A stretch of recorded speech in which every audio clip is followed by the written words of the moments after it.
అందరికీ నమస్కారం. మహిళను రేప్ చేసిన ఎమ్మెల్యే తీవ్ర కోపంలో సీఎం. ఈ విషయాన్ని తెలుసుకుంది వీడియో మీకు కంప్లీట్గా చూడండి. అప్పుడే మీకు కంప్లీట్ ఇన్ఫర్మేషన్ ఏంటో అర్థమవుతుంది.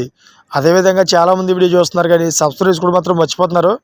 దయచేసి సబ్స్క్రైబ్ చేసుకోవడం వల్ల నేను చేసే ప్రతి ఒక్క అప్డేట్ మీరు ముందుగానే పొందగలుగుతారు. అదేవిధంగా చాలామంది లైక్ చేయడం మర్చిపోతున్నారు. దయచేసి లైక్ చేయడం వల్ల ఈ ఇన్ఫర్మేషన్ వల్ల చాలామందికి రీచ్ చేయడం అవుతాం. ఇంకా లేట్ చేయకుండా వీడియోకి వెళ్ళిపోదాం.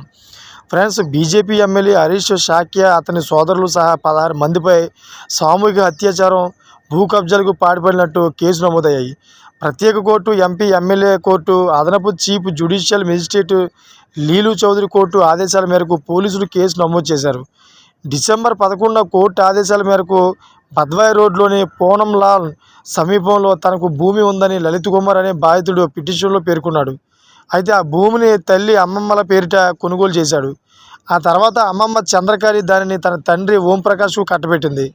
2022లో సత్యేంద్ర సఖ్య, ధరంపాల్ సాక్య, అదేవిధంగా హరిశంకర్ వ్యాస్, ఆనంద్, మనోజ్ గోయల్, విపిన్ కుమార్, అలేఖ్పాల్ అనే వ్యక్తులు బాధితుడి ఇంటికి వచ్చారు. బీఎల్సీ ఎమ్మెల్యే హరీష్ సాక్య భూమిని కొనుగోలు చేయాలనుకుంటున్నారని చెప్పారు. భూమి అమ్మేందుకు ఆ కుటుంబం నిరాకరించింది. ఎమ్మెల్యే స్వయంగా ఇంటికి వెళ్లి భూమి కొనుగోలుపై మాట్లాడారు. దీంతో ఒక్కో ఎకరాకు 80 లక్షలు అని చెప్పారు. మొత్తం భూమి విలువ 17 కోట్లు 38,40,000 అని ఆ కుటుంబం తెలిపింది.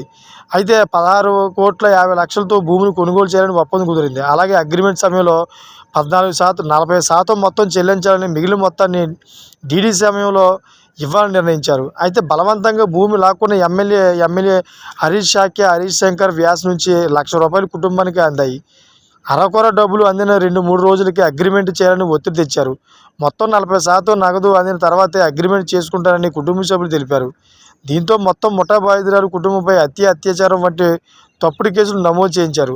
వారిని పోలీసులు చిత్రహింసలకు గురి చేశారు.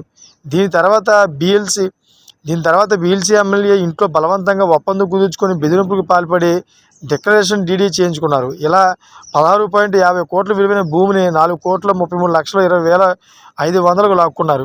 ఇంటికి పిలిపించి మహిళపై అత్యాచారం కాగా, అదేవిధంగా బాధితురాలు కుటుంబాన్ని ఎమ్మెల్యే ఇంటికి పిలిపించి సంతకం చేయించుకున్నాడు. ఈ విధంగా అయితే ఈ సందర్భంగా బాధితుడి భార్యపై ఎమ్మెల్యే తన నివాసంలో సహచరులతో కలిసి సామూహిక అత్యాచారానికి పాల్పడ్డాడు. Thank for watching friends.